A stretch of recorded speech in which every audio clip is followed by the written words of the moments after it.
Well, I started in the streets, bro. I started literally in the streets in Lodi and Stockton. I was literally walking around with a pair of gloves asking grown ass man if they wanted to box. I didn't even know what sparring was. I just knew boxing was boxing. And I was just fighting anybody and anyone. And I was a broke motherfucker when I started fighting, bro. Broke as fuck. But when I started fighting years ago professionally, I was going business to business to business. Door to door? Door to the door with my little packet, sponsor packet. My most expensive one was $300. $300. Yeah. And people were saying no. And that's okay. I get it. I definitely understand. I was a nobody in the beginning, and now you see me up there, shaking hands with Shaquille O'Neal and all those motherfuckers. I get it. I'm not mad at it. But it's just, you got to be patient, bro. Patience is the key to success. There's haters out there all the time, and that's okay. And the majority of them are the ones that have never fought in front of 10,000 people on live TV. People don't understand how hard it is. I could have gave up a long time ago. And I've had motherfuckers that I thought were my friends tell me, like, just don't do this shit no more. Don't do this shit no more. When I got my first loss, bro, nobody was calling me. Nobody gave a fuck. Just because you lost, bro, it don't mean that you should fucking stop fighting. You just had a bad night. You know, you learn from it and you keep going forward. You know, I'm just staying busy and staying and getting my name out there. You know what I mean? All self-made, straight up. Gio in the house. Giovannie Gonzalez.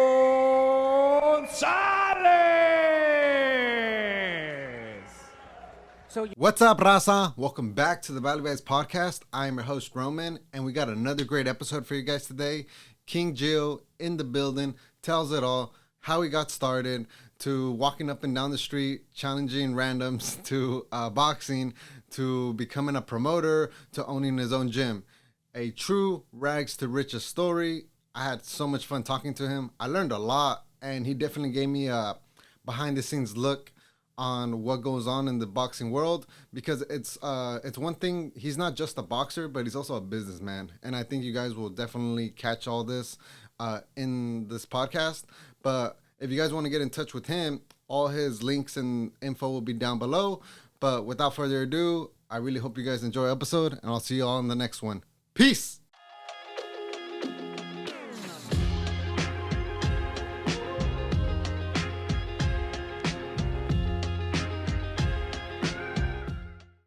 King Gio. What's up, man? Bienvenido, bro. Welcome to the Valley Vibes podcast, my G. Thank you. Boxer, champion, former champion, Yes. with all due respect. Yes. Major in criminal justice. Yes. CEO of King Gio Boxing Promotions. Yes. And owner of KG Boxing Academy. Correct. Man, you have an amazing track record, bro. Thank you. I appreciate that, man. Most people, I don't think, would complete. Man, I think I'd be happy if I went to college and graduated. And you here have all this laundry list of things you've done, man. So it's been a journey. It's been a process. You know, I'm learning every day. It's been ups and downs, but the most important thing is that I never gave up. You know, even I was sometimes questioning. You know, this is hard, bro. This is everything that you see there. It was not overnight. That shit I had to learn the hard way. Nobody taught me anything when it came to the boxing business, to the professional boxing business, to the promoter business. And then I started, meeting people and then learning myself, and that's how networking and stuff. Yes. Before we get into all that, man, I was looking through your IG, which 100,000 followers, man. Congratulations. That's a great following, and you get a lot of love there. Thank you. But I seen a post that really stood out to me, and it was a picture of Burger King. Yes. And in that post, you said when you were 16 that you dropped out of high school to become independent, earning $6.50 an hour. Yes. What I assume was minimum wage at the time.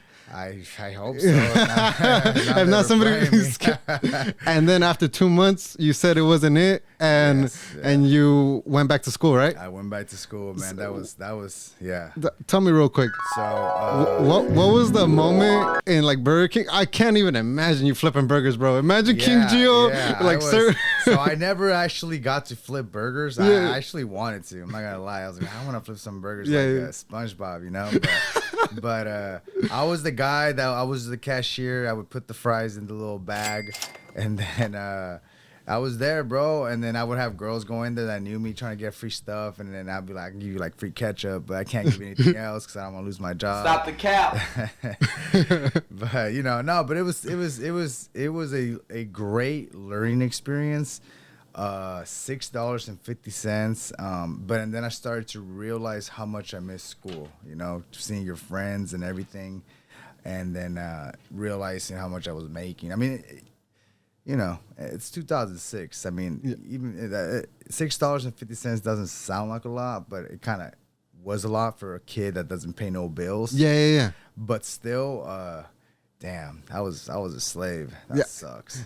And what happened though that made you like stop? Like, did you get a check and you were like, damn, all this work and like the money ain't worth it, or was it like an angry customer Karen type of thing? So I never had an angry customer. I never had nobody be mean to me or anything. I actually had the way I got the job, I was playing soccer, and then I said I'm done with school for whatever reason. I was a kid. I thought I knew everything. Yeah. I walked in, and I remember the guy Jerry. I don't know what happened to him. He was a great dude. He said, "You want a job?" I said, "Yeah, I want a job." He's like, "All right, man. Be here Monday at this time." And that's when I said, "All right, cool." And now I'm gonna make $1 million. All the bullshit. Yeah. And then I went in there and started working. It was cool, but then like I said, I started like my friends were always having fun, and I was stuck working.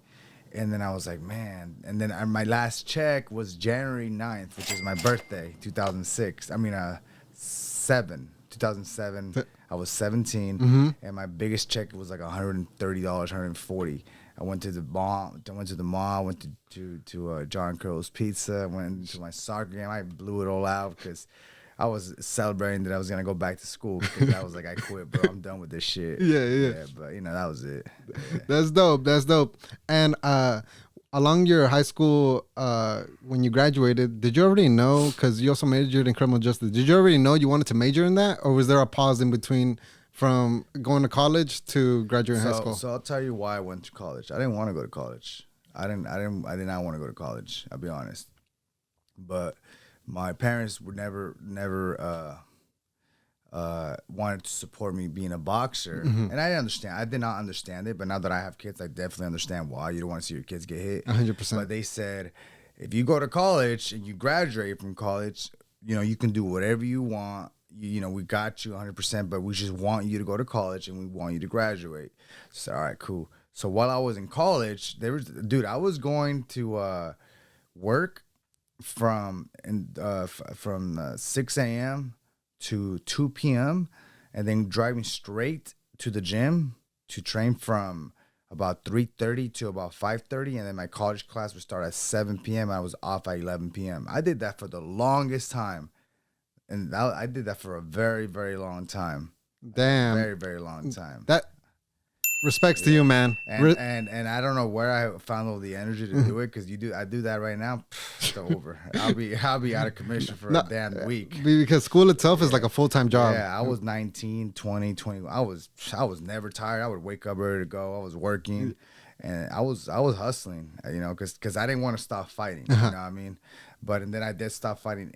I stayed training, but then I got an injury in 2012, I think, or 11, that took me out of boxing for like a couple years. From training or from a fight? From training. I hurt my back, actually. I hurt my back, and it was bad. I couldn't. It was like a nerve in my back or something. So I was out for a very long for years. Oh, shit! Yeah. Damn. And then I graduated college, and then it took me a long time to get back in shape. And during this time, when you were injured, is this the time where you were part of the 05 boys? Yeah. That's running up and down in Modesto doing... Yeah, you know what time it was. Yeah, that's right. Yeah, man, that's right. Can you tell me a little bit about the 05 boys? What is that?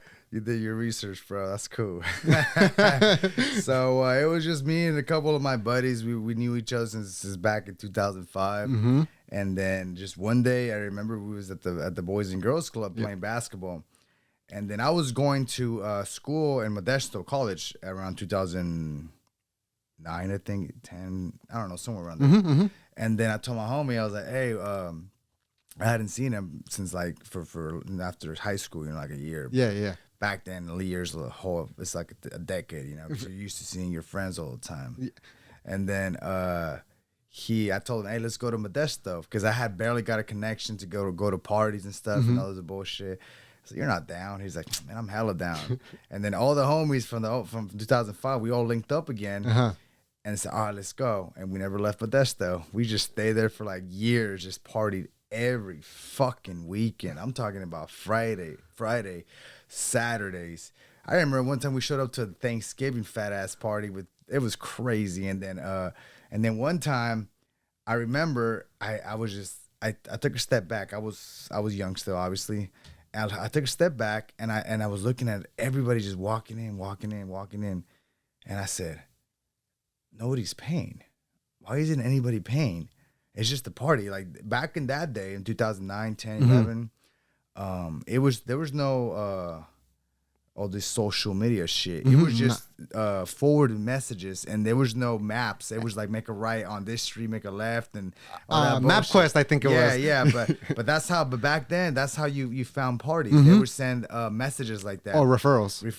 It was just forwarded messages. That's how they would. That's like, so if one party shut down, we already had 2 or 3 other parties on lock, right?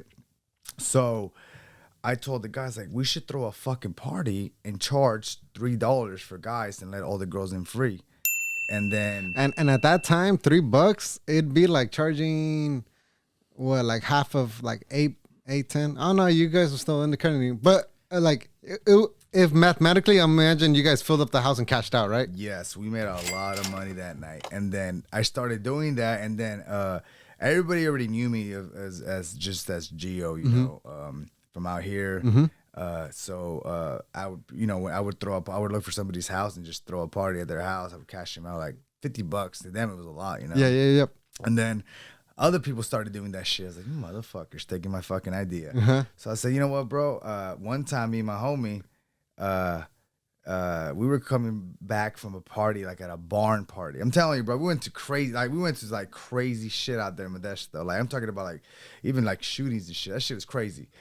Anyways, we were going home already, and then this was a game changer, bro. Because if this didn't happen, maybe the rest was not gonna happen. So that was supposed to happen. So point being is that we was going home already. It was like 12 at night, and then I got a message from some random ass girl. I don't even remember who it was. She said, "Hey, pull up to this party." And I said, "Oh, whose party is it?" She's like, "It's a warehouse party." I said, "Warehouse? All right, for sure." So it was on Kansas Avenue.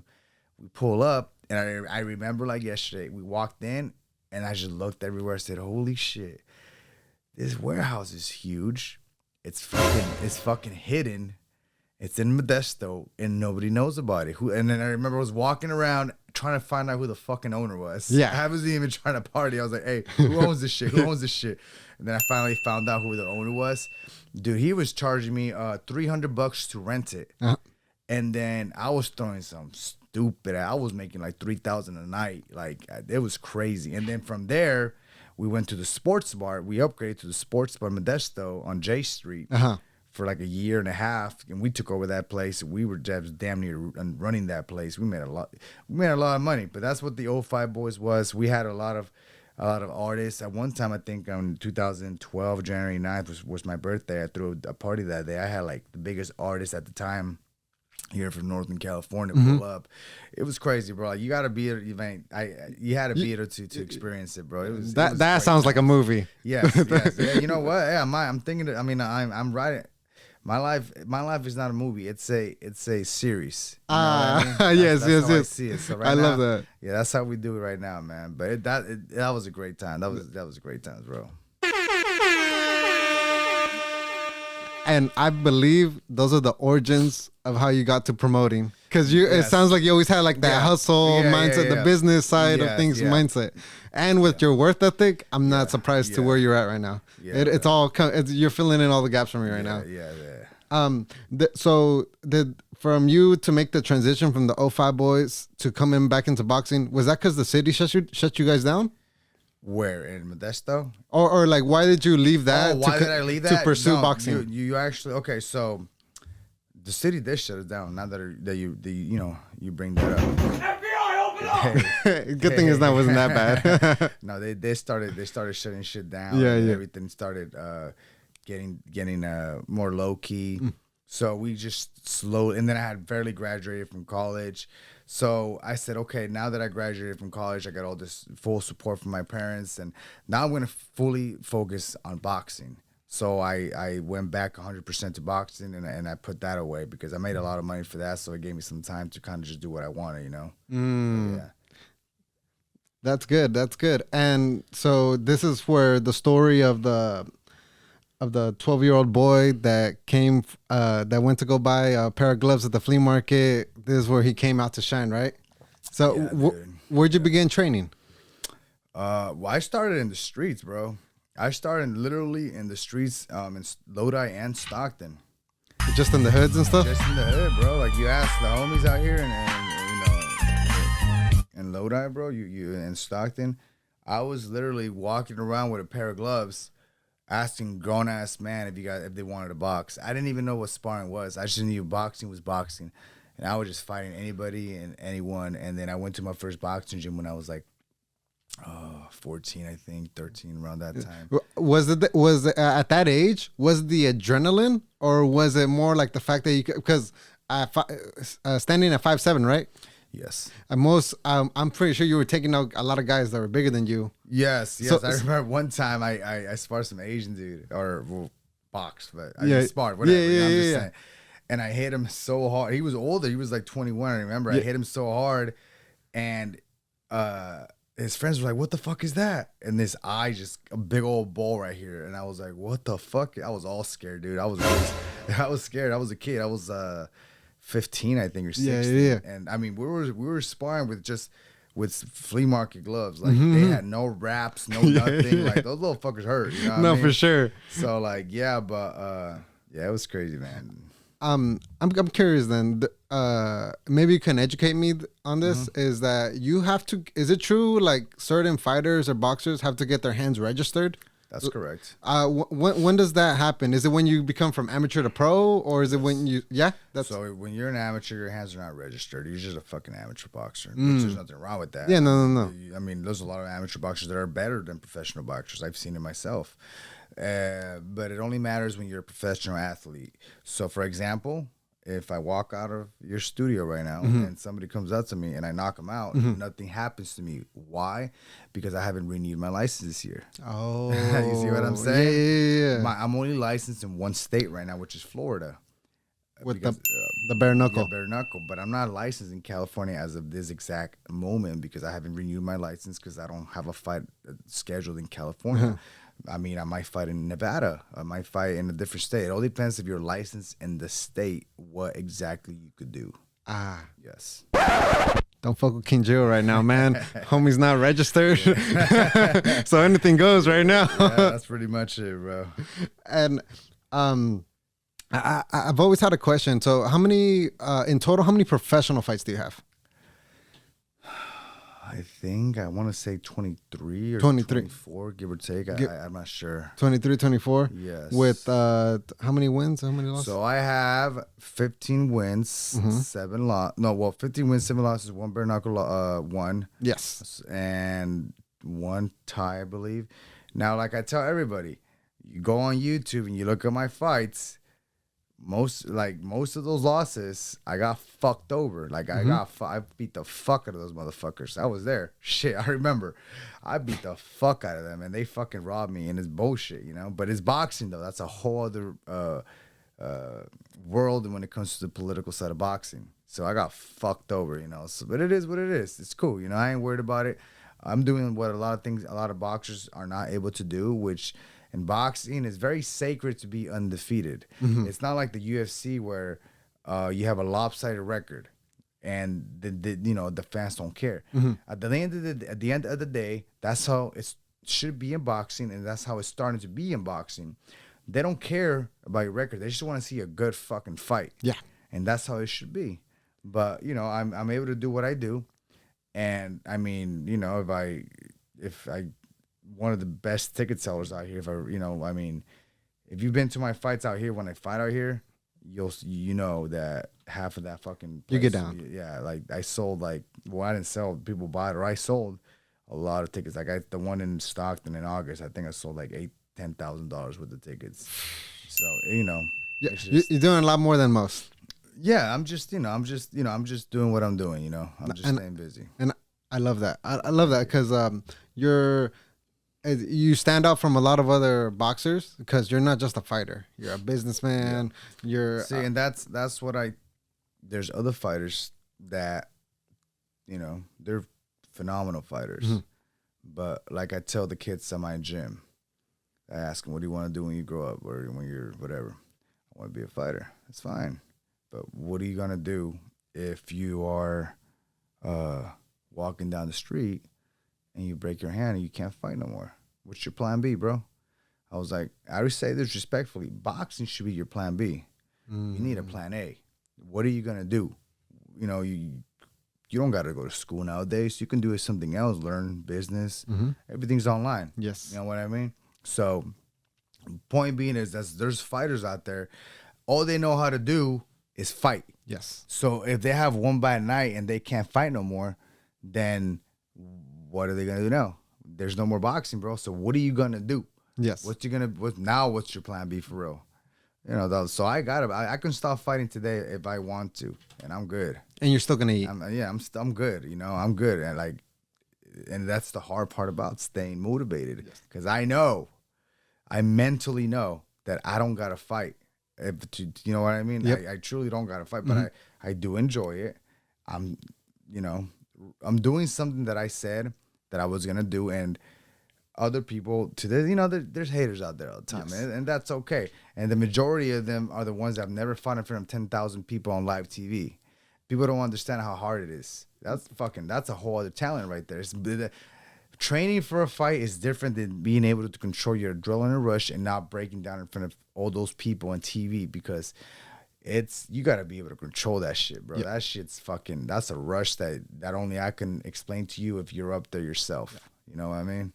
I have the utmost respect for anybody, especially for boxers, because you guys are getting hit for entertainment from the viewers. Yeah, absolutely. And also, of course, you're trying to it's your job.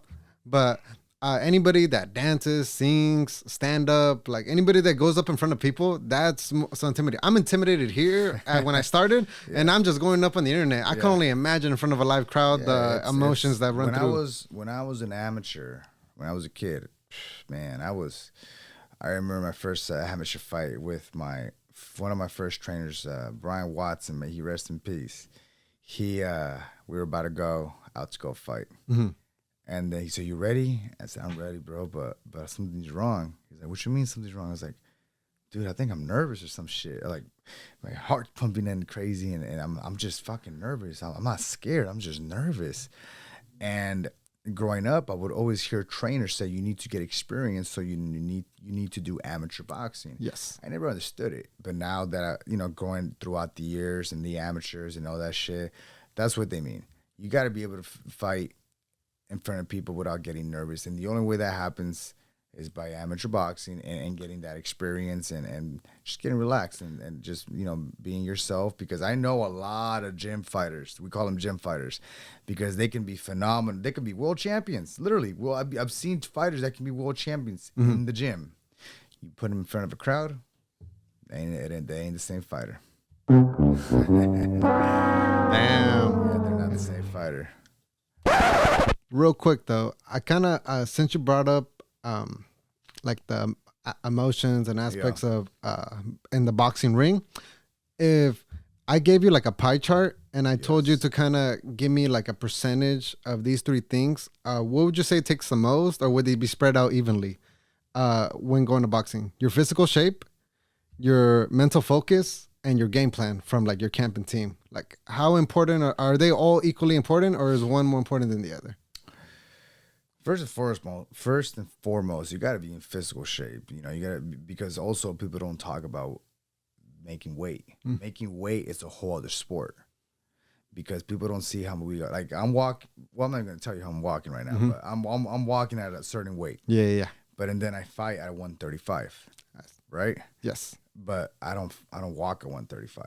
Do you know what I mean? Yeah, because it's hard to maintain the 135, right? Well, it's not that it's hard to maintain the 135, but I'm dropping to 135 to get an advantage because I'm not gonna weigh 135 when I fight him the next day. Oh, okay, gotcha. I might gain 5, 3, 10, 15, 20 pounds. I don't know, whatever I gain. Yes, you know yes, what I'm yes. saying? Yes. So, you know, now MMA fighters are notoriously good at that. Like I've seen MMA fighters gain 30 pounds. Yep, It's I've seen that too. crazy. Yep. Then the UFC. Yep. And I don't know how they do it. Like I gain a good amount, but they just take it to a whole other level. Especially the heavyweights. Yeah. Oh, but yeah. The thing about heavyweights though is that they got room. You know what I mean? Yeah.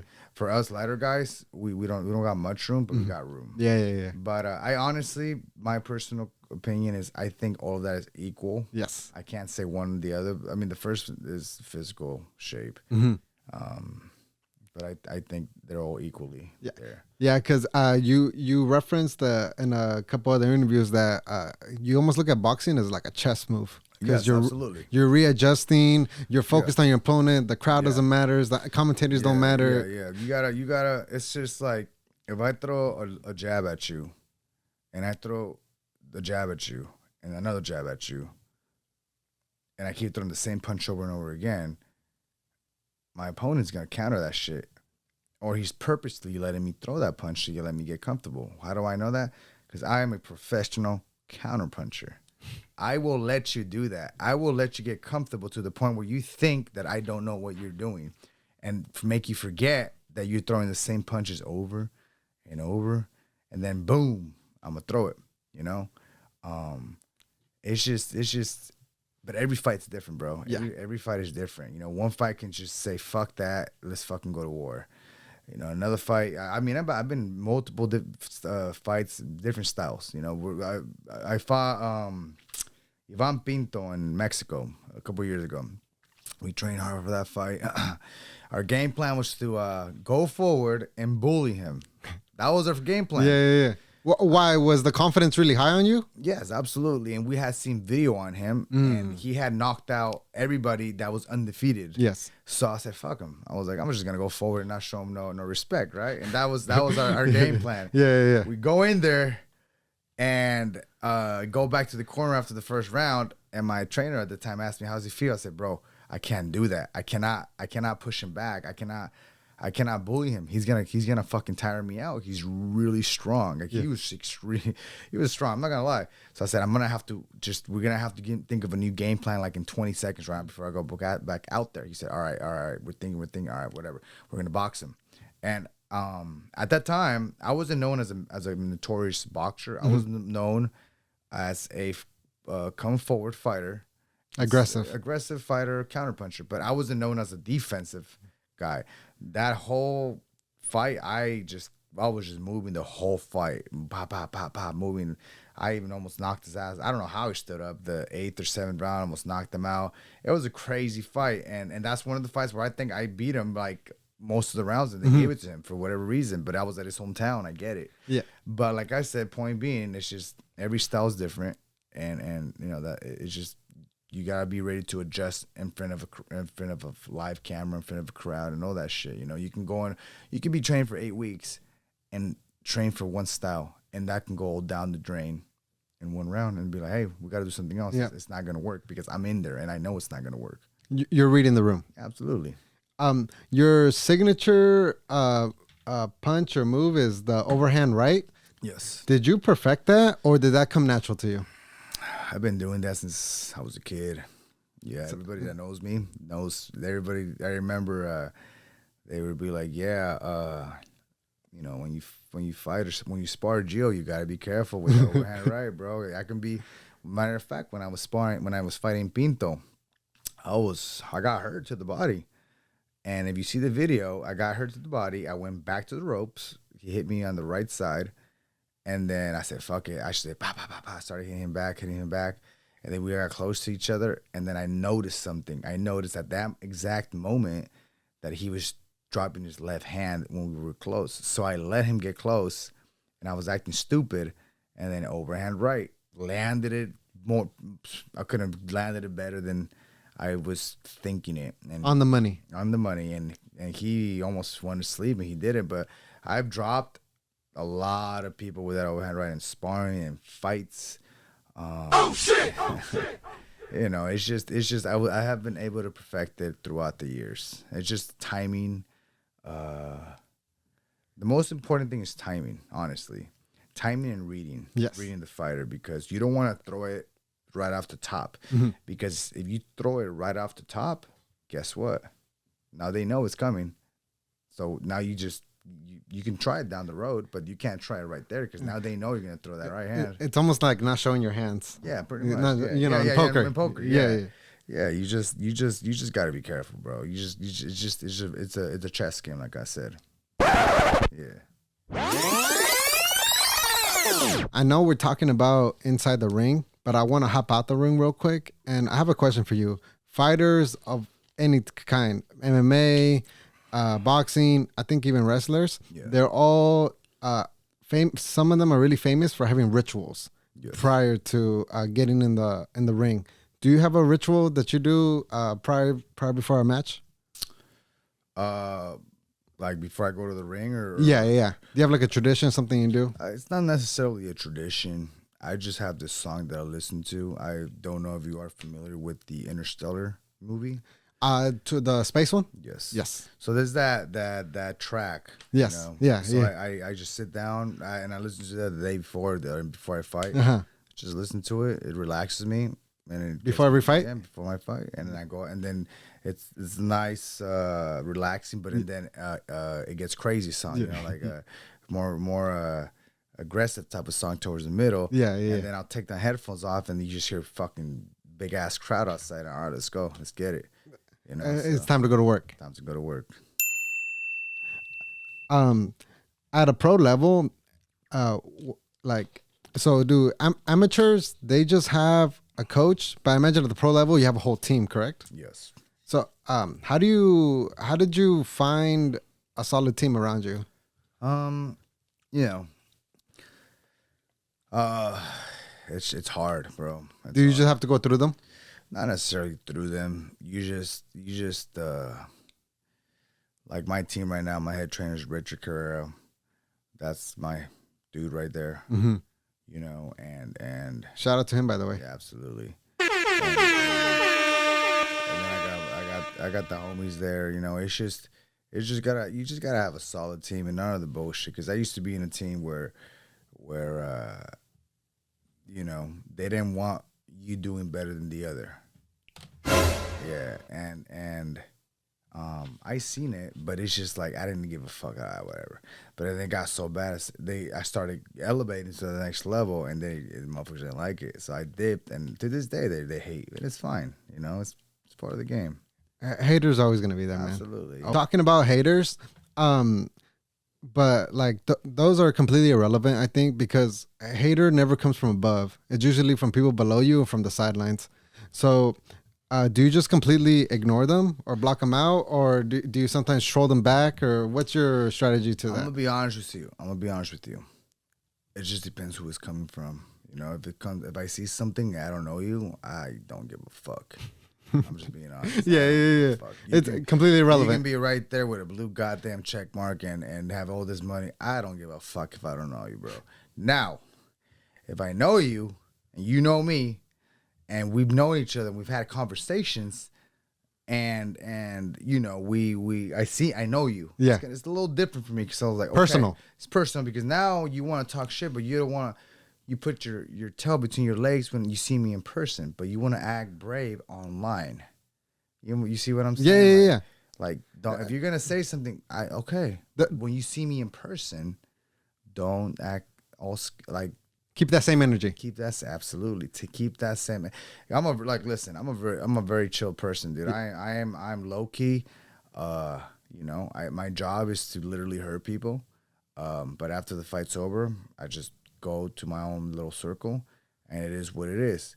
But don't let that underestimate that I don't give a fuck when it comes down to it. You know what I mean? Like, if you see me out there beating motherfuckers for a living, it makes you think I won't do it for fucking free to make my point. You know what I mean? Like, I was just being honest, man. So yeah, I love that.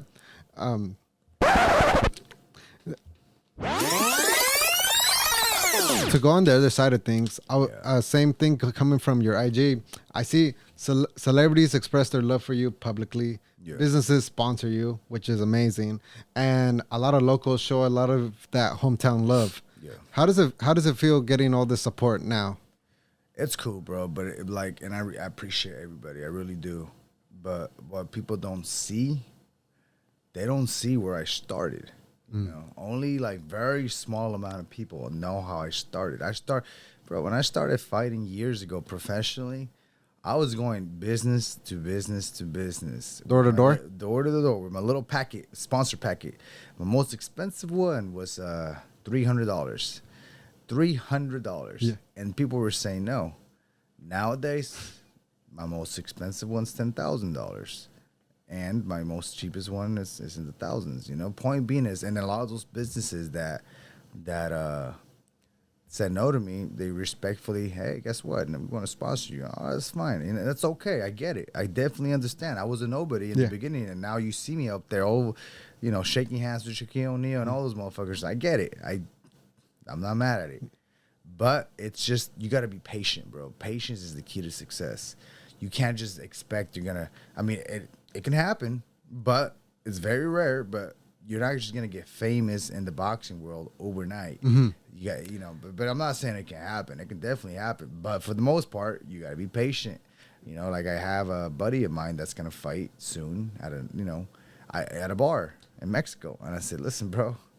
He's like, well, I want to fight. Where you fight? It's just, I get it, but I fought at that same bar also. You did? Yeah, bro. I fought at that same ghetto-ass bar. Mm-hmm. I fought there.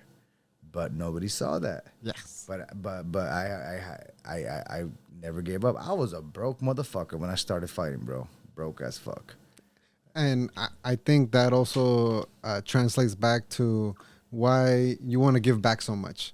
Because I actually have a question that I have a two-part question. One is, out of all your success and all the money you made, you could have easily left Lodi, gone to Vegas, LA, New York, out of state. You could have traveled, but you decided to stay here and open up your own gym. Yeah. What was the thought process behind that? Well, I love Northern California for one. I own a home here, so why am I gonna go buy another home and then have to make fucking payments when I'm comfortable already? I don't live in the hood, but I live whatever house. It's cool. If I want to, I can go buy a fucking ranch if I want to, which I probably will sooner or later. But for now, I'm comfortable. Mm-hmm.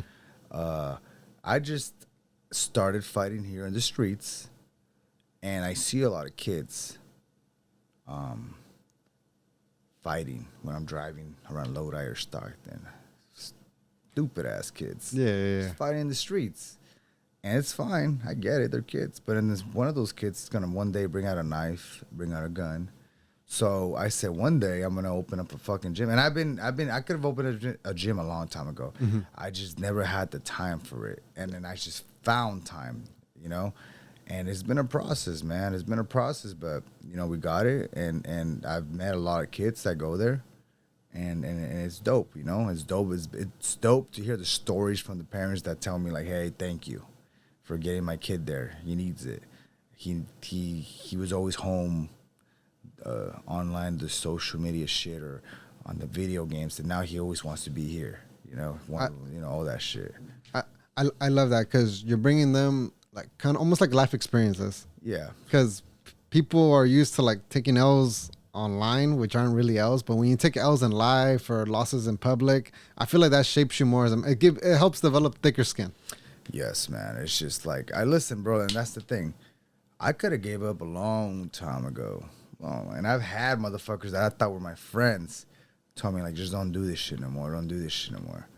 And then I was like, nah, I ain't done here. I was like, why am I going to stop doing something I enjoy just because somebody else is telling me to stop? You know what I mean?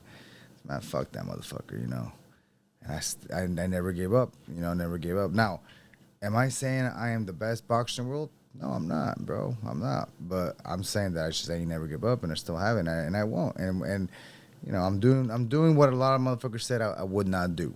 Facts. I said when I was in the amateur gyms back in the days, I would say, well, one day I'm gonna fight in front of a sold out crowd. I'm gonna fight in Stockton. I'm gonna fight here. I'm gonna fight on TV. And I did it. You know, I did. I can walk away tomorrow, and I'm satisfied. I've done everything I said. I mean, to be able to come main event show in front of Shaquille O'Neal and all those motherfuckers. Yep. That's, you know, I'm doing something right. Yes, you are. You know what I mean? Yes. You can't just say I'm not. No, your name is up there. Yeah. And you created a great legacy. And I went into that bare knuckle shit, and I fought a motherfucker that nobody wanted to fight. That was 6'3". Motherfucker was tall. Oh shit! Yeah, he was tall as fuck.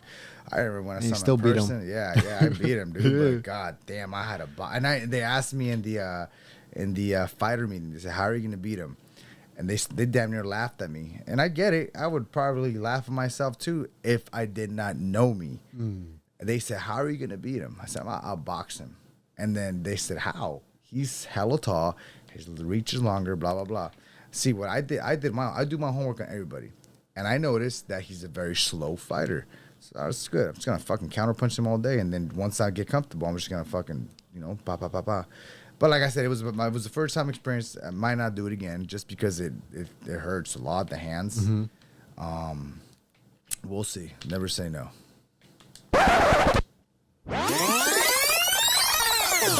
Since you brought up friends like telling you to quit and give up, I want to mention this little quote that I picked up on a podcast you were on from KR27. Shout out to them, by the way.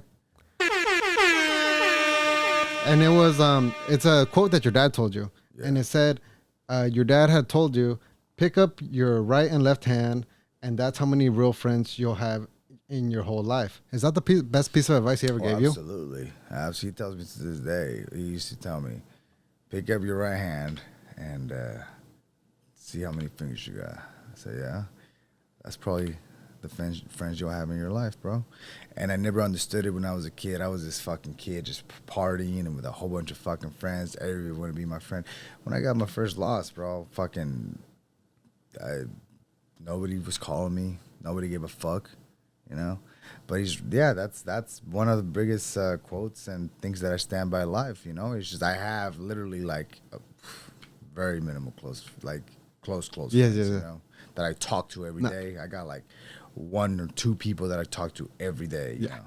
So, and that's sometimes all you need. Yeah, absolutely. You don't need a big it's quality over quantity in anything. Mm-hmm. And I loved when I heard that because it was I've never heard it before, and it was very like there's some like it's truth, it's life. Absolutely, and I never understood it when I was a kid, bro. Like I never understood it. And growing up, you start seeing like even in your own, you know, unfortunately sometimes your own family doesn't want to see you winning. You know what I mean? And that's just life. Yes. And you learn it. Like my parents know, but I don't know, and I learn. And now I know what they say, what they were trying to have me understand. And I think that's why a lot of parents also say, you're going to understand when you get older. Yes. Going real back also to, I learned a lot, or I did my research through the, I want to get their name right, the Official Smokes Lounge podcast. Yeah, it's the homies, man. It's the homies. Shout out to them, man. Yeah, out of Stockton, right? Yeah, you know what? It's funny you say that. They just messaged me right now, and they said we talking about you right now live. Man, you're everywhere, man. You're everywhere. Literally just said we talking about you right now live, and I was like, I even write back because I was doing this. That's the homie Los right there. And they run their stuff live, huh? Yes. That's the one thing where I'm like, I don't know how to. Well, yeah. I think that's a whole operation. That's a whole other bar. Yeah. And they you know, respectfully, they started out. I've seen where they started, bro. Like I've been with them since day one. I seen that. And now they have a fucking dope ass setup. It's fire. It's fire. And I wish them nothing but the best. And like they always treated you well. And even all the other guests they've had. They're homies. That's tight. Yeah, they just had the homie Busy Bone on I seen that. That's dope. Yeah, that's cool. Yeah, that's dope, bro. That's I'm happy. Shout out to you guys, man. Thank you. Hey, respond to them. Tell them, hey, we're talking about you guys too. I got you. I got a question though. Yeah. What's the highest you've ever left from the Official Smokers Lounge podcast? Man, that fucking secondhand. Yeah, smoke. exactly. God I'm like, damn. because sometimes you're like, nah, I'm good, because due to because you were upcoming fights and stuff. But I mean, but you still must have felt some type of way. Bro, one time, they damn. They were smoking. It was like if you watch one of the podcasts, you hear me coughing. Yeah. And I'm not even smoking or anything. Yeah. I'm just sitting there minding my own business, bullshitting. Yeah. And then I was, hey bro, I need water. I need water. Dude, one time I was fucking. It was crazy, bro. Because I was just sitting there like, man, I think I got secondhand smoke, yo. What's in King Gio's playlist, man? Whether you're in the gym or doing yard work, what This is the most random shit, bro. Like I listen to the most random ass shit, bro. Like I can go from like gangster shit to slow shit to Spanish shit to fucking chill shit. I listen. It's whatever, bro. You're almost like that one meme with Chalino, Tupac, and all these other. All shit, My playlist be like. Yeah.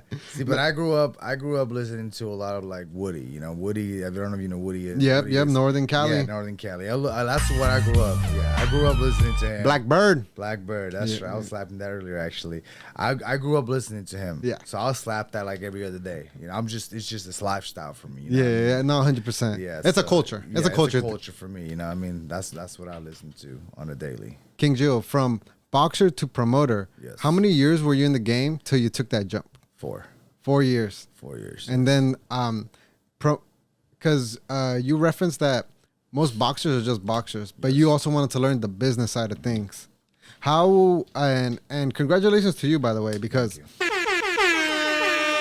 you give me in the boxing world Mayweather, Oscar De La Hoya vibes, because they've done the same thing. Thank you. And then also you give me like the Dr. Dre vibes, talking about music. Because Dr. Dre started off singing, making beats, rapping, and then created his own label and became the empire he is. And it seems like you're following those same footsteps. So how did you educate yourself? Is it just like, did you ask questions? Were you like always like intrigued on the business side of things? I'll be honest, bro. I was my own experiment. Some of those losses that I got, I learned and made it and brought it to the business side of it. I started to learn there was an A side and a B side. And that's a whole other story right there in boxing. I a lot of the shit that I did in boxing in the beginning, I didn't know a lot of stuff. And I started just watching, just paying attention, listening. And then I was like, man, this shit's not that hard, But it really is hard, bro. Like, I'm not gonna lie. It could be stressful. Yes. You gotta. Thankfully, my parents taught me Spanish. If not, it would have been over. Because Spanish, bro. If you don't know Spanish, oh my God. In Northern Cali, bro. When I'm in Mexico. When I'm in Mexico, throwing shows out there. Yeah.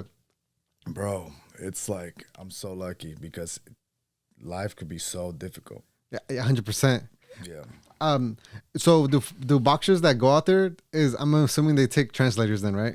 Absolutely. Or like somebody, they need somebody, right? Because Tijuana's a big home base for boxing. Yeah. And speaking of Tijuana, you've gone to TJ, Florida, Arkansas, Vegas. What is is there any difference you feel amongst the crowd? Like the energy they bring compared to Cali? Like, which one do you think has like the most energy like in the arenas? Is there any difference or it's just depends. Like Cali's more hoodish, you know what I mean? Arkansas is more like El Salvadorians, Mexicans. Vegas is more like fucking everybody, like just a mixture, a pocket of America. Florida is I more Cubans and same like mixed up and stuff. Yep. Everybody at the end of the day is cool. You know what I mean? I enjoy fighting in front of anybody and everyone. And I'm just out there living a dream. You know what I mean? Just doing shit that I enjoy doing. And just having fun, and making good money doing it. You know what I mean? And I feel like that's what life's all about. Yeah, like sometimes like I'm out there and I've been out there and I forget I'm getting paid. I'm seriously out there fighting, beating motherfuckers up, and I forget I am getting paid to do it. Because you're passionate about it, right? Because I'm just out there fucking focused. Like, fuck the money. I'm just trying to knock somebody out. You know what I mean? Or win the fight. And then afterwards, they come with your check. Like, oh, all right, for sure, I'll take it. You know what I mean? It's like icing on the cake. Yeah.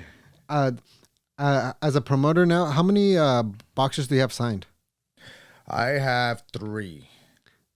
I have Justin Marcus from Texas that fights next Saturday in Mexico. Oh, wow. Yeah, TJ? in Tijuana. Yep. He goes out there. I was just talking to him a little bit ago, fixing some bullshit with his flight. I got Manny. Shout out to him though, and good luck. By the time he's out, he got the dub already. Yeah. So we getting him. I'm actually, with Justin, I've been talking to Golden Boy. And really? Golden Boy, top rank, like the big. Yeah. No, trying to make something happen for the kid, because the kid he reminds me of me when I was a kid, in my younger days. He's just always training. Now I'm not saying I'm not always training, but this motherfucker's just hungry. And I'm not saying I'm not hungry, but this motherfucker's super hungry. You know what I mean? Like, he's always training, and that's good. Look, like me, I got businesses, I got shit that I'm doing. I'm always on the phone in the mornings. Like, I'll wake up, take my kids to school, I get home, drink my coffee, feed my dogs, and then I stay in the house. I'm on the laptop working, trying to work some shit out for boxing or not doing other stuff. And then I'll go train in the afternoons or during the mornings. I'll go run for like 5 miles, like nothing major, and then I get back to it. But this kid, he's gonna be world champion soon. He's gonna be world champion in a couple years. I really believe it. I truly believe it. heard it here first. Yes, I truly believe it. And that means a lot coming from you, because you have such a jam-packed schedule that when somebody gives you flowers, but is on coming from you, there's a lot of credibility behind it. Yeah, absolutely. I mean, I'm just being honest, bro. I see the kid. He had a unfortunate loss 2 years ago in Arkansas, but he broke his jaw. He was winning the fight. He got his jaw broken because he was coming into the fight with an injury that I wasn't aware of, and he broke his jaw. That's why they stopped the fight. He was winning the fight. Yeah, but he got right back to it, bro. Like, he didn't give a fuck. Like, he got obviously he went through his recovery 100%, but that showed me, now, like I told him, listen, man, you're going to find out who your friends are. He's a kid. He's like 20, I think, or 21. He's young adult. So you're going to find out who your friends are, bro. I just want you to understand something. I'm not leaving your side. I don't give a fuck if you lost, bro. You know what I mean? Just because you lost, bro, don't mean that you should fucking stop fighting. You just had a bad night. You learn from it and you keep going forward. I always tell him the same thing. Look at me. I'm doing it. You know what I mean? I'm doing what other motherfuckers can't do, with one loss. Exactly. I'm just staying busy and staying and getting my name out there. You know what I mean? All self-made, straight up. So, he's a really good kid, bro. And I really, truly think he's going to be a world champion. I really, truly believe it. I don't even think, it's very prestigious to go undefeated. Obviously, there's the Mayweather out there, but that's so hard to do in the reality of it. Especially because I almost see it as a tactic that you feed somebody you want to build up, like very low fighters to kind of get those wins up, and then cash out on a big fight. But I feel like nowadays, back then it used to be a lot of greatness. Right now is who can put the most butts in the seats. Yeah, who can sell the most. See, the thing about boxing right now, bro, is motherfuckers are scared to lose. They're scared to challenge themselves, and they're scared because they don't know how are they going to react if they get put in a position if they lose, Motherfucker, if you lose, just fucking pick up your balls and get back to the gym, figure it out. You know what I mean? It's not that. I mean, it's just, that's the thing about boxing, bro. Everybody, there's this thing where you gotta be undefeated, blah, blah, blah. Bro, come on. Seriously, it's a fucking... all the like I say, I wish I can fucking line up everybody that talks shit in boxing, just line you up one by one and just knock every motherfucker out. Show them how easy it really is if they think it's that easy. And I say this respectfully, motherfuckers. 85% of those motherfuckers are fucking out of shape, old. They don't have the balls to sit there and go fight in front of a fucking crowd. They don't even know how to throw a punch. Everybody's a fucking internet fucking coach. They think they know what they're saying. Oh, he should have done this. Oh, he's done this and that. Shut up. Bro, stop. And it's one thing to watch it, just like be a fan, be educated on it, but it's another thing to get your ass in there. And this is why I'll never speak bad on something I've never done, or even like talk about it, because I have no place in that. And then when I hear like for example, the recent one was Tank and Garcia. Like people were saying, Garcia's a bitch, this and that. I'm like, man, y'all better shut up, man. Let me tell you this. I say this from a personal experience. A rib injury is so painful. Now, I say this from personal experience because I've been hurt to the ribs, and then the recovery process takes so fucking long. And I'm talking about think about 1,000 needles stabbing you. So what happened there is, he got caught and he took a fucking knee, but he avoided getting more injured, not in his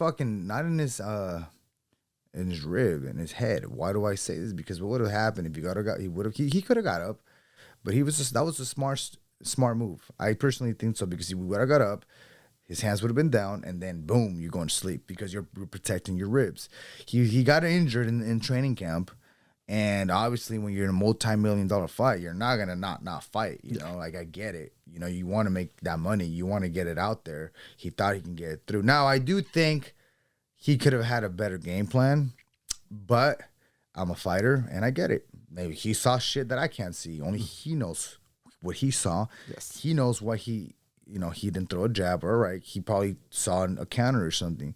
Personally, if I was to fight Tank, I would fight the same exact way he fights. Just like I told everybody else, if you fight Floyd Mayweather, it's gonna be this is my opinion, 100% wrong, but I could be 100% wrong. But this is my opinion. If you fight Floyd Mayweather, you gotta practice on being a boxer. Now, can you outbox a boxer? Probably not, but that's your closest to you making it easier for him. Meaning that if you go forward, he's gonna counter you. So just wait for him to come forward and you counter him instead of him countering you. Same shit with Tank. All he does, and I say it because I'm a counter puncher. 100%. So when I'm fighting in there, I want you to throw a motherfucking punch. Even if you hit me and I block it, I'll keep. It's fine. Come on, keep going, keep it coming, because I'm gonna catch your ass coming in, and then it's gonna turn, and then I'm not a counter puncher. Now I'm gonna try to knock your ass out. So it's just different levels to this shit. That's what it comes down to. And I feel like nobody's more credible to speak on it than somebody like you. Yeah, no, thank you, bro. Thank you. I'm still learning. I learn every day. I don't know at all. And I'm just learning. I'm just going with the flow. This is just like an open-ended question. Because you sign I'm pretty sure you don't sign. You have people in your gym that are like putting on gloves on for the first time, right? Yes, I have. Yes. But just to anybody listening to this, what advice would you give to a young kid, man, woman that puts on gloves for the first time and is gonna make their debut with all the anxiety and excitement, even though it might be 20, 30 people, it might be a bar. What could you tell them out there? The most important part to avoid getting tired is running. We're damn near semi-professional runners. We're always running, bro, because we got to be in shape for that second wind. Just go out there and have fun. Don't overthink it.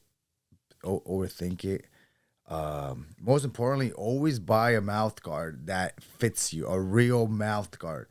That's the most important thing, a mouth guard. Because if you don't have a mouth guard and you can't breathe, you're going to fucking get tired. That's just going to go out there. Or get your teeth knocked out, right? Yeah, our teeth, yeah. But, back to your question, it's just have fun, bro. Just go out there and just don't try to sit there and impress anybody, because that's what's going to get your ass knocked out. I love that.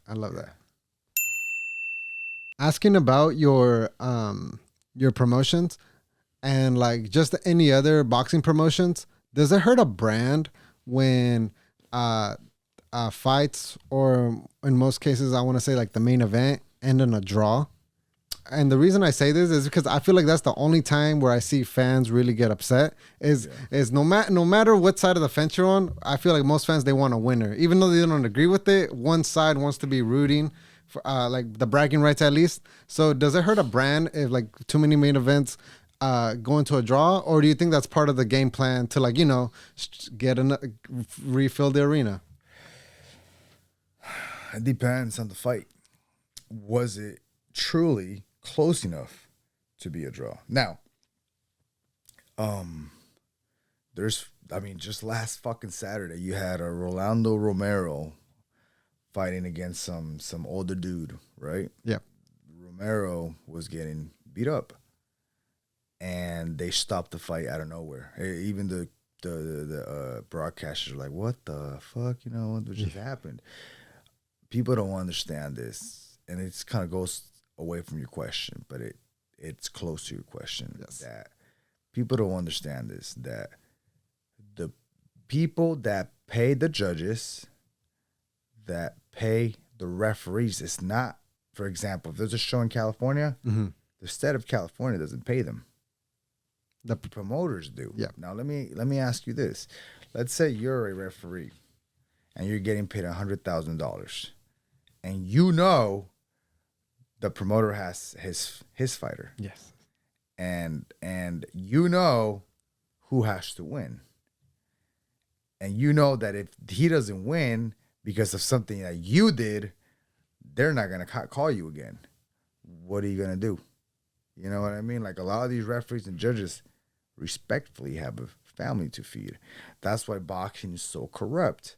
Because, you're not going to not do what the promoter wants, because all they're going to do is for the next show, they're just going to request you off the panel.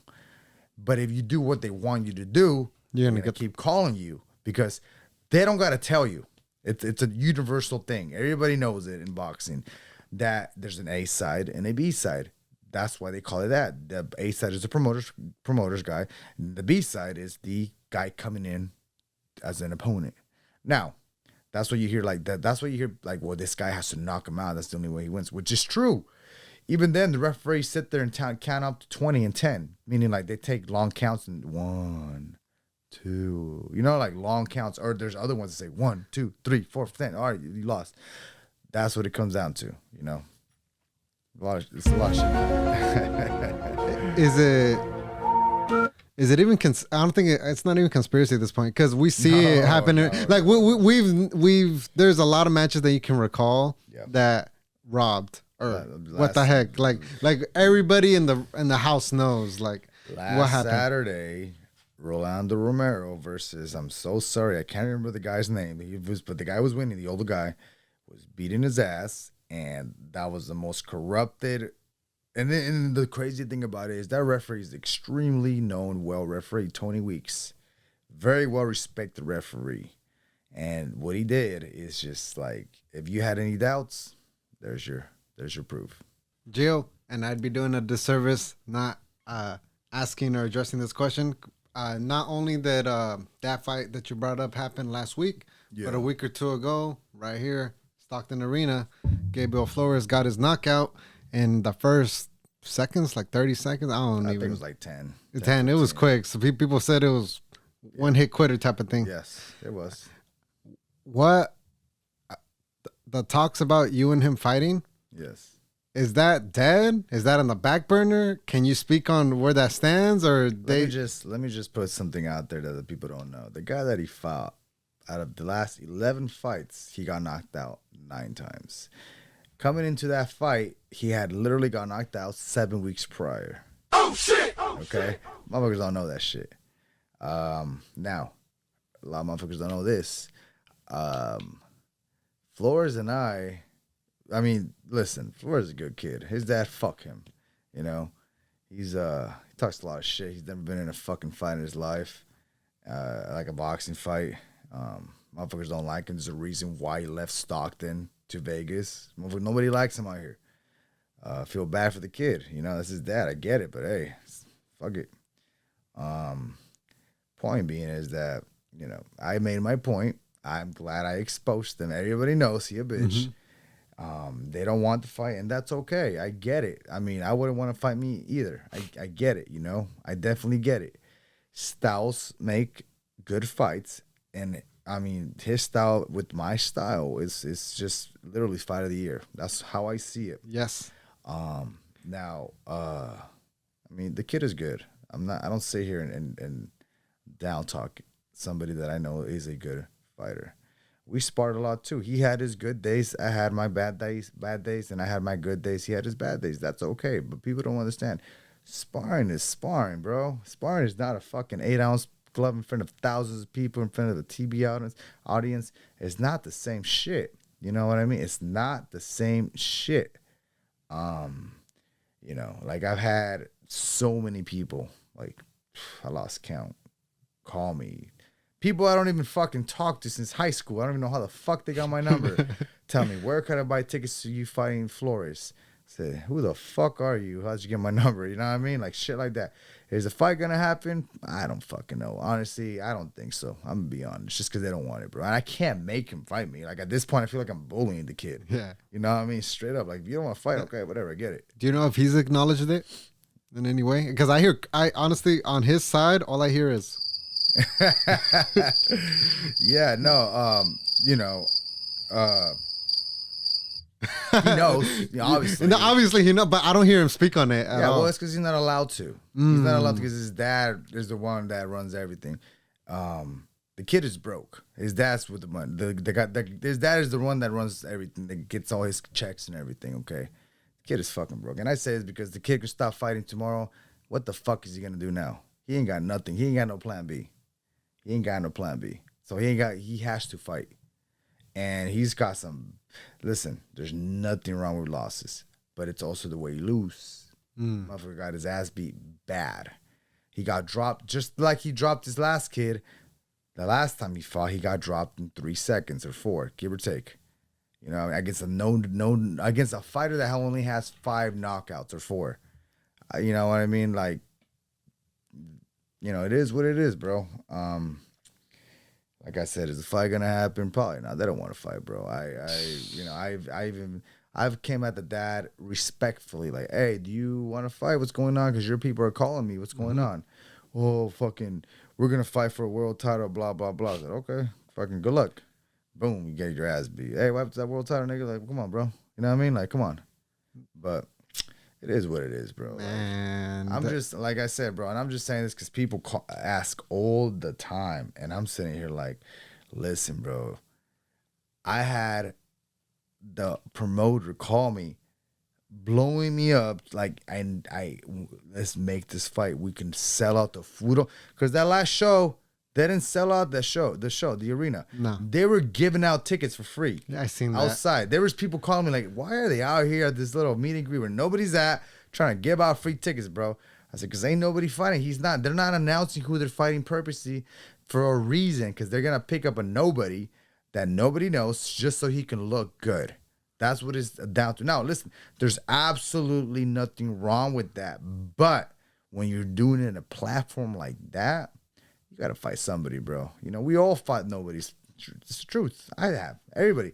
But we don't sit there and fight and try to act like go on a big-ass platform and do it like that and act like we're the fucking shit. Like, come on, bro. That's embarrassing, bro. Like, come on. What are you, seriously? Like, us, we know that you fought somebody with 9 losses out of the last 11 fights, like I had said prior, got knocked out 7 weeks before he fought him here in Stockton. Like, what do you truly gain out of that? You know what I mean? Just a fucking high five and check, you know? I get it. You're making your money easy. But, I mean, come on now. Like, there's a reason why they couldn't sell out the place. They were giving out free tickets, you know? But it is what it is, bro. Like, there's people in this camp start crying because I do this, and they try to devalue the fight or you know, say, oh, you know, I'm not on this level. It was a bullshit. Okay, like I said, if I'm not on his level and the people want to see it, why would you not want to fight somebody that's not on your level, that's supposedly lower than you? It's easy money, right? But hey, I can't make somebody fight me. I get it. It's all good. I'll tell you right now, if Gabriel Flores versus King Gio was to go down, there ain't gonna be no giving away tickets. If anything, it's gonna be a resale market out here. Those things are gonna go up in value, and there's gonna be scalpers. Yeah, absolutely. Yeah. I already know it. You know, it's funny you say that because my buddies in Vegas, I met them when I went to go see a fight last year. You know, scalpers. Mm-hmm. They actually called me like, "Hey, King Gio, where could we get tickets so we can resell them to your fight for Flores?" I said, "Bro, it's not happening, bro. Relax. Like, they don't want to fight." But I just thought it was funny that you bring that up because I completely forgot about that. Because it's the money fight. It's absolutely. And I honestly believe the 209 deserves it. Yeah. You guys, because I think it'd be kind of dumb if like it happened like way down the line. It has to happen like right now, at your age, and like also him in his prime. Yeah, absolutely. You know, like it makes sense for everybody. But like I said, I feel bad at this point, bro. Like I feel like I'm bullying the kids, so I'm gonna just stop, and just if they want to make it happen, we can do it, bro. And if you don't, then good luck to your career, man, and just good luck to whatever the fuck you do after, because we all know you ain't got nothing else to do. But it is what it is. And we can move along from that. Yeah. I was doing a disservice because everybody that found out knew you were coming here told me you gotta ask him about Gabriel Flores. Yeah. Moving on. So you be hanging out with a lot of other great talent from Stockton, and I even see you with Nate Diaz. Yeah. How's the sparring with him? How's training with him? Like, what can you tell us about him? Because he seems like a really cool guy. Yeah. Like all of us, bro. We all have a something. We gotta do things certain ways on TV. You know what I mean? But outside the ring, you know, we're all cool. You know, he's a dope person. We're all cool. You know, he's a tremendous, talented fighter. His boxing skills are probably some of the best in the MMA world. I've sparred him. He has a really heavy hand. He's a southpaw. I enjoy sparring southpaws. He actually helped me fight. He helped me for my fight, for the Florida fight. Mm-hmm. The guy I was sparring, it was his height. Oh. So he gave me, we were sparring. Yeah. So that was good. Have to prepare. Yes. He actually has a fight coming up against one of the Paul brothers. I believe it's in August. Yes, it's Jake Paul, right? Yeah, yes, Jake Paul. Yes, not the one with wrestling or impulsive. It's the other one. Yes. Jake I think Paul, the more serious one. Yes, yeah. What do you think going in? Give us the King Gio prediction on that fight. I think it's gonna be a stoppage for Nate, probably like in the 6th or 7th round. Yeah, because the way Nate fights, he just throws a lot of punches. Mm-hmm. He has a good chin. He's a southpaw, and you know, Jake is just fucking Jake. You know, but Nate's probably gonna stop him in the 6th or 7th. And I say that just because Nate is he likes to take his time. Every fighter is different. Yeah, and I see how he fights. I like to do the same thing, depending on the fight also. But I do see him taking his time, kind of. I feel like he really explodes down. I see him stopping Jake in the 6th or 7th round, even the 8th, because I think it's an 8-round fight, right? I'm not sure. I'm not sure. I should have confirmed that, but I'm not sure, dude. To be honest with you, but in the later rounds, I see him stopping him and probably and a head shot, straight left, right hook. I don't really. I've never bought a celebrity boxing match, but this is probably going to be the first one. This is gonna be the first one just because of Nate. Just the headliner, him like sold. Yeah. It's like it's almost like it's I'm a fan, so yeah, absolutely, man. It's going to be a good fight for sure. Who speaking of like these names and stuff, who are you like a big supporter? Who do you love to personally love to watch? And maybe whether it be boxing or are you into MMA by any chance? UFC? Yes. I watch MMA. I'm gonna be completely honest. I don't really have a fighter that I root. I just like watching it, you know. Mm-hmm.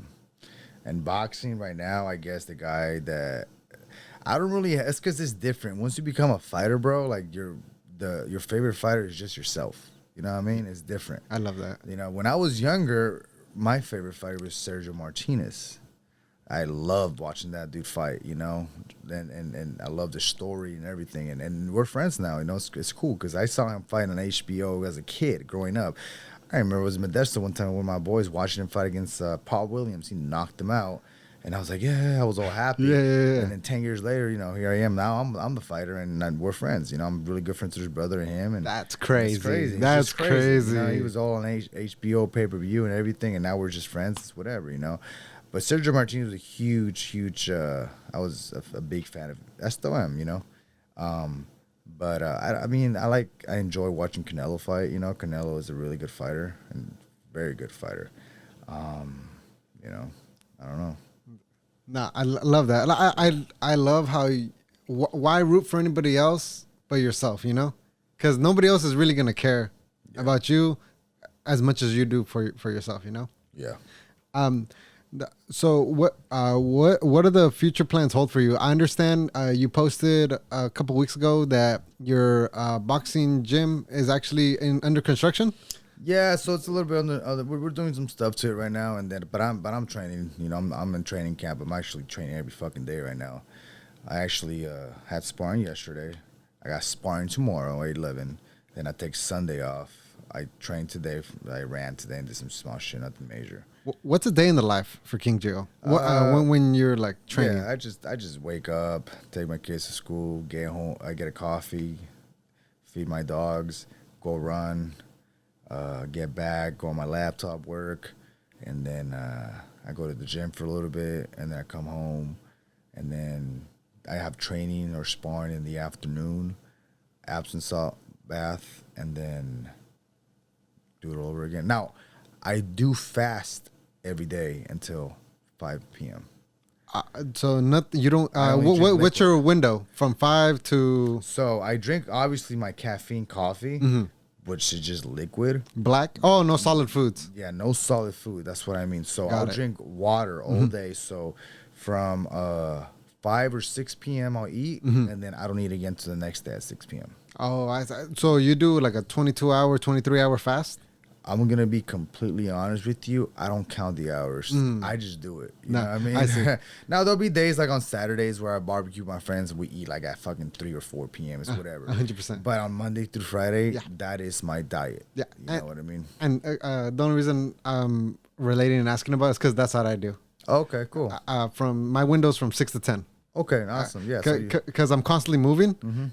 I can't eat on the job or during lunchtime because then I feel very sluggish or slow. Yes. And food to me almost, maybe because I consume so many calories in one sitting, is it like gets me like to sleepy, tired mode. So for me personally, and also it helps me like kind of maintain or lose weight a bit because if I eat, I want to keep eating. But if I just reserve it to one slot, is where I feel like it helps me from overeating and also from like be more productive throughout the day. Yeah.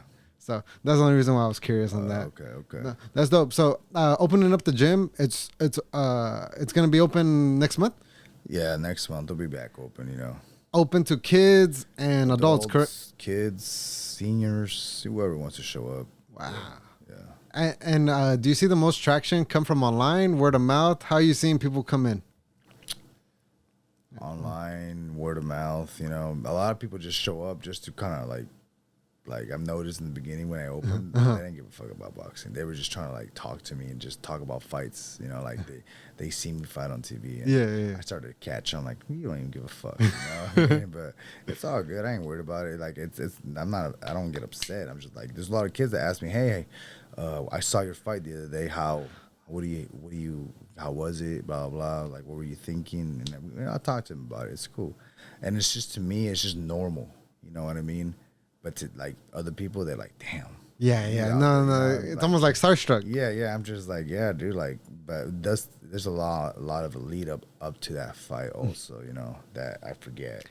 But it sounds like a lot of consistency. Yes. Yeah, absolutely. And I've noticed that the people that I've been interacting with that are doing great things like yourself, it's not like the most like smartest or anything. It's just like the ones that stay the most dedicated. Yeah, absolutely. Even when you don't feel like it, doing it anyways. Yeah, that's what it comes down to. Just staying consistent and dedicated and just disciplined. Any fights in the future? Anything you got lined up or you foresee? What's King Gio's future look like? See you in the ring anytime soon, or just promoting and putting on shows? Maybe just a tune-up fight next month, I'm thinking. What's a tune-up fight? Tune-up fight means when you just kind of go out there and, like I said, you're going to fight probably a nobody just to kind of stay active and in shape. Just so you don't get rusty. I'm just being honest. But, I mean, is it going to be televised? Probably not. Why is it going to be televised? That's embarrassing. I don't want to be Flores out there fucking fighting a nobody thinking about beat somebody, bro. Like, I'm just, it's the truth. Why am I going to do that, bro? That's embarrassing. You know what I mean? But, you know, that's what I'm probably going to do. So, yeah. And then we'll see what happens. You know, we'll see what happens.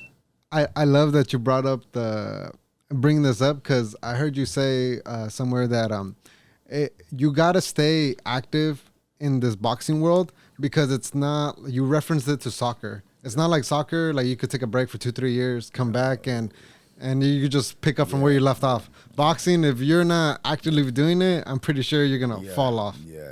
I mean, it's a lifestyle. Yeah, it's a lifestyle. You don't forget how to fight, but you're going to get tired like in 10 seconds if you just come back 3 years later, you know. It's just the truth. You got to be in shape, ready to go. You don't have people like in soccer, 10 other people to come help you or 9 or whatever, you know. It's different. It starts with you and it ends with you. Absolutely. Love that. You have an hour to yourself or free time. What does King Gio do? Is it? I remember I've heard you say you're a big Warzone guy, Call of Duty guy. Yeah. Is that still a thing, or what do you do for fun? Yes. Actually, my Warzone buddies are texting me right now to log in. I'm like, yeah, I can't. I'm busy. But yes, I on my free time, I mean, I'm a huge basketball fan for one. Kings fan, huge Kings fan. Shout out to them though. Yeah, huge Sacramento Kings fan, huge. But isn't it funny? Isn't it funny where all the fans came out of nowhere this season? I've been bro, if you go look at my shit, I've been a Kings fan since forever. I don't give a fuck if they're losing. I've been wearing all this shit. I got a hat on right now. Now that I think about it, you know, I'm always repping them. You know, even in the bad and the good, I've been there since day one. All of a sudden, we're good. We got this random ass motherfuckers. It's crazy. I see it, but it's just like you were talking about your with you and your sponsors. Yeah. When you were starting off 300, nobody wanted it. Nobody want to fuck with but you. now all of a sudden that you're winning, everybody want to be your friend. But it's fine. It's all good. But yeah, but I watch basketball or I play Warzone. Right now, I haven't been playing with the guys too much just because I've been training. So I go to sleep early and stuff. But I'll be on more. I'm usually on the weekends, you know, when I don't have to be up early because it's my days off. I'm running early in the morning or doing whatever I got to do in the morning. Yes. But that's what I just do. I just hang out with my kids, you know, just hang out with the family and just chill like that. Love that. Time is so precious. Time is so valuable that you got to take advantage of the hours. Take advantage of the day. Don't let the day take advantage of you. Absolutely. That's dope. King Gio, so where can, for people that do want to watch you next month, how can they find out, or how can they, if they do want to view it, how can they? I got no idea, bro. I got no idea. I haven't signed no contract or anything. But you'll announce it on your IG. I'll announce it on the IG. You know, that's where I got everybody. It's a little news thing. Everybody knows everything on that shit.